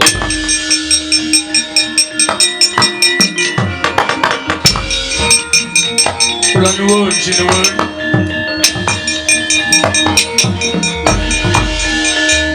Petruk iki nggih. Lah ngopo Petruk? Apa ana perkara? Mboten. Kula sowan sanjung pundhen kula para Pandhawa. Syukur bagi sinuwun Kresna wenggah mriki. Iya. Estunipun menika namung mrentur saking manah kula sinuwun menawi kula dipun lepataken kula mboten menapa-menapa. Upami atur kula menika dipun tampi kula ngaturaken panuwun tanpa pepindhan. Kula menika ngrumaosi derajat kula menika namung batur, kula menika namung panakawan, ming tukang momong. Iya. Ning sareng caket kalian Bratayuda lah kok raos kula menika dipun tetangi. Rasamu kan tetangi perkara apa? Kula menika ndereke punden Pandhawa pun dangu. Kula nek Pandhawa badhe nggadahi damel perang ageng menika raosipun kula niku pengin ngetingalaken labuh labet kula dhateng pepundhen kula Pandhawa srana kula menika mbok dipun inggahaken derajatipun dados prajurit menapa tamtama menapa bintara supados sakmangke kula saged majeng wonten ing pabaratan sinuwun putra nun nganti didodhok kepulungan kowe ngatese kowe iki derajating batur panakawan lah kok mrentrol pamikirmu kepengin labuh labet kalian para Pandhawa. Ning kowe ngerti ora? Pitukane wong maju perang kuwi mung mati lho, Petruk. Cilik lara gedhe tekaning pati. Lah kira-kira apa kowe ikhlas karo nyawamu? Mboten ikhlas sebab napa to sinuwun, sampun kula ikhlasaken. Urip kula ya wis suwe kula urip ning alam padang menika pun dangu. Upama kula menika pejah bantu kalian para Pandhawa, pejah kula menika mboten sia-sia. Mergi kula bantu karo pepundhen kula nggantu ale juragan kula. Malah kepala tumrap kula wong sing ora wani bantu karo kabecikan sing dilakoni dening para Pandhawa ndelik mringkus merga ora wani perang niku kula anggap wong wadon pepinjungan urip ora ana gunane. Mila sampun tetepaken kula tetep kepengin nglamar dados sak mboten-mbotenipun gadah pangkat supados sak mangke kula menika saged majeng wonten ing pabaratan sinuwun. Petruk, nun. Yen upama kowe tak dadekke pengareping prajurit piye? Ora guyon sampeyan ora. Kowe mung kepengin dadi prajurit, ning kowe tak dadekke pengareping prajurit. Malah pangkatmu ora baen-baen. Pengareping prajurit ana negara Ngamarta kuwi katelah pangkate jenenge jenderal. Kowe jenderal kancil apa? Ora sembrono, kuwi tenan. Lho, estu napa? Iya. Terus nek niku estu kula ajeng dinampake kula nderek. Kowe tak wenehi sandangan Petruk. Sandangane kaya ngono apa? Ayo melaku.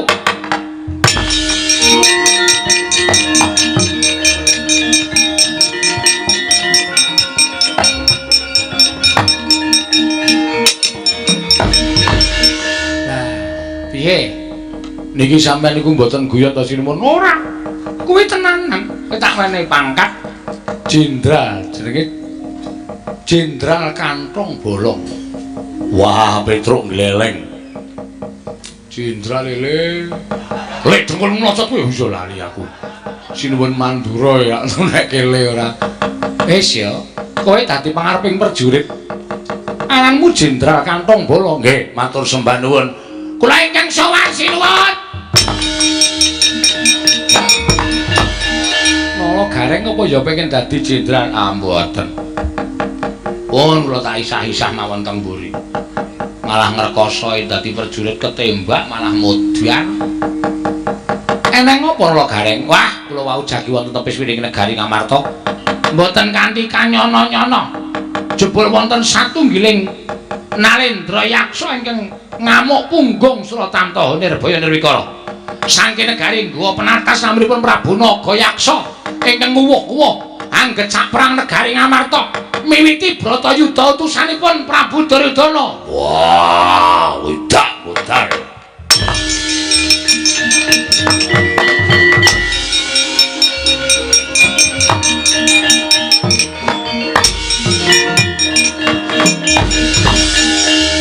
Lah piye iki?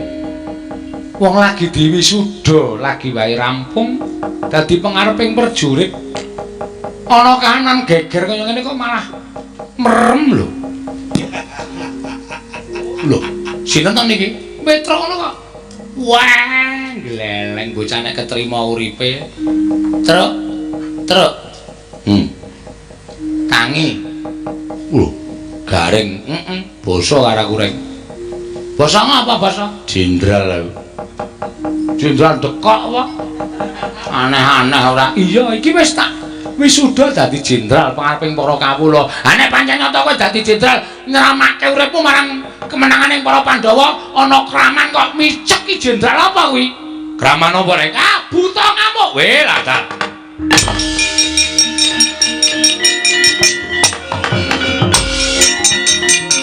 Wah.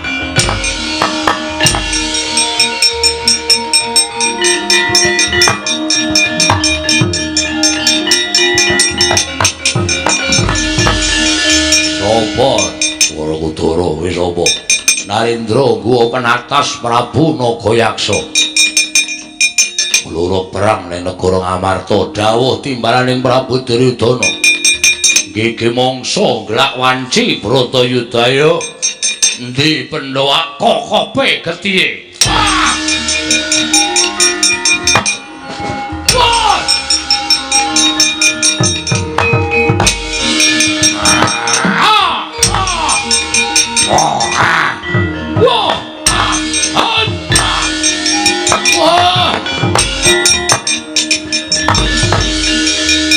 Ayo amuk Suramrata Jayamrata wong bagus apa? Raden Janaka wis apa Naga Yaksa utusaning Prabu Duryudana sumitraning Ratu Ngastina bedah Ngamarta ngukup kemenangan Prabu Duryudana.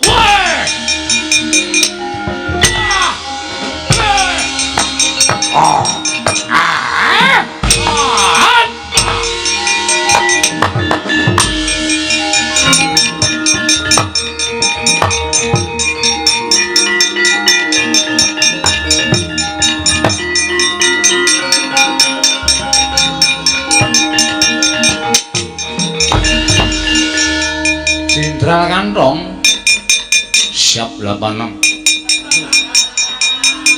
Oh iya basamu rasa dadak werna-werna to.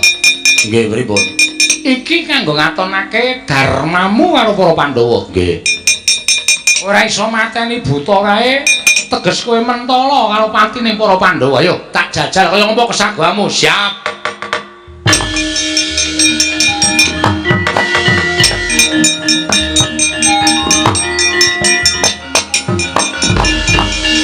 Sapa iki? Pengareping prajurit Ngamarta, aku Jenderal Kantong Bolong. Wah, lah jenenge kaya gethuk dengkulmu lho. Ayo. Petruk iki. Ning dadi pengareping para prajurit. Wah, kowe wing para kawan minggat to. Kowe sing minggat, wah, gagelak limpamu dupak sepatu.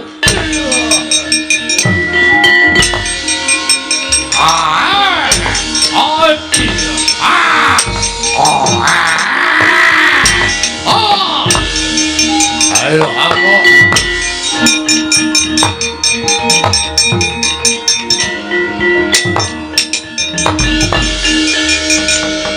aja pamer. Kowe wani Kemulasara karo Petruk ketiban Gobang Kyai Tundung Nyawa. Ora sirna Margalayu aja dundang Panakawan Petruk parat.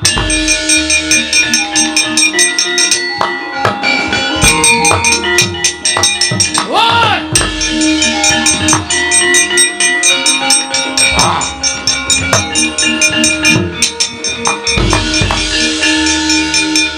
Mregah penggalih Lurah Petruk Kantong Bolo ing wis pinaringan pangkat dening Nata Ndrawati nalika semanten Prabu Nakayaksa den gulung dening Lurah Petruk parandening mangke saged kinipataken wani Petruk nyaut Gobang Tundung Nyawa den sabetaken mestakaning Prabu Nakayaksa parandening mangke Prabu Nakayaksa saged nyaut jangganing Jenderal Kantong Bolo temah babar sadening wujud bali marang asal mula bukanira Prabu Nakayaksa sirna Margalayu.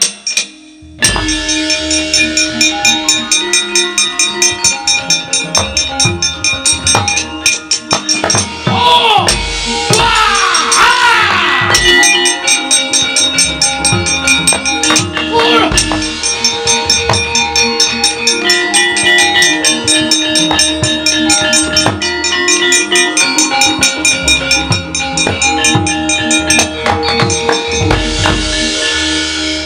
Mangkane nyandangi kula ming sulapan to. Sulapan piye Petruk? Kok disaut karo buta. Lho, butane piye? Mati. Kula duduk nganggo Gobang Kyai Tundung Nyawa, pecah sirahe. Ning butane iso nyaut guru kula, wut ngoten kok. Sandangan kula kok mreteli dhewe-dhewe do ilang. Petruk, nun. Apa ing dadi penjangkamu wis lakon, nanging tetep kodrating jagat sira kuwi tetep ana kawan. Nggih. Wis tamanen lakon iki kanthi ikhlas. Nek saora-ora wis tau ngicipi dadi tam-tamaning prajurit, tau ngicipi dadi pengareping prajurit. Petruk, ora usah dadak kowe matur, sesuk kowe mesti iso labuh karo para Pandhawa, anut marang kekuatanmu lan anut karo kodratmu, Petruk. Nggih, trima ya. Nggih, matur nuwun pun kula trima, Ndara.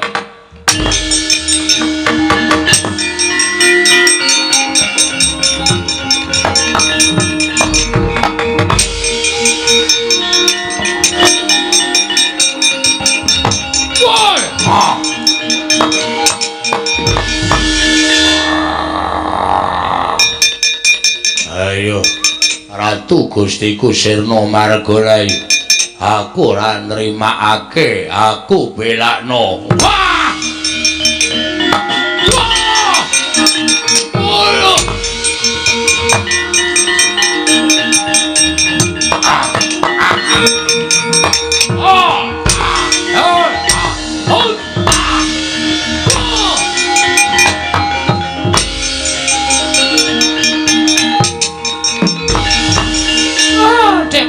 Pripun? Mumpung gegeran. Ana tetembungan sinambi nyilem ngombe banyu. Napa niku? Sambil minum air. Niku sinambi nyilem ngombe banyu. Sepisan didayung loro pulo diselit. Satu kali dayung 20 terlampaui. Carane mumpung gegeran ayo padha nrabung Dewati. Monggo Kakang Durna kula dherekaken.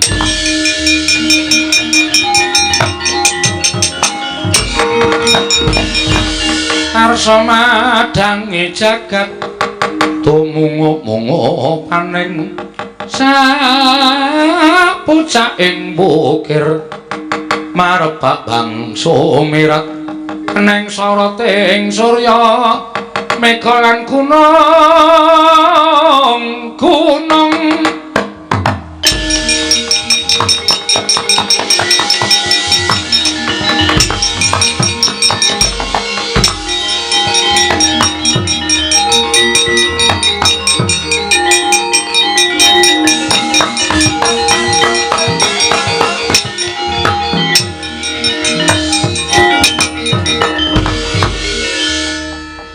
napa-napa niku iso digayuh waton madhep mantep ning ya niku kudu sinartan kabisan anut karo gegayuhan sing digayuh. Upamane dadi lurah ya kudu ngerti carane mranata desa. Upamane dadi senopati ya kudu ngerti caraning perang, gelaring perang lan sapiturutipun. Anak kula Petruk niku duwe gegayuhan ning ora diukur karo kabisan. Lah ning sedhela ngene nemu apa anane mawon? Ya, sing baku iso kasembadan. Kabeh crita menika wonten maknanipun ingkang saged dipun pendhet gumantung anggenipun nangonceki dhateng crita menika kala wau. Ya, Semar.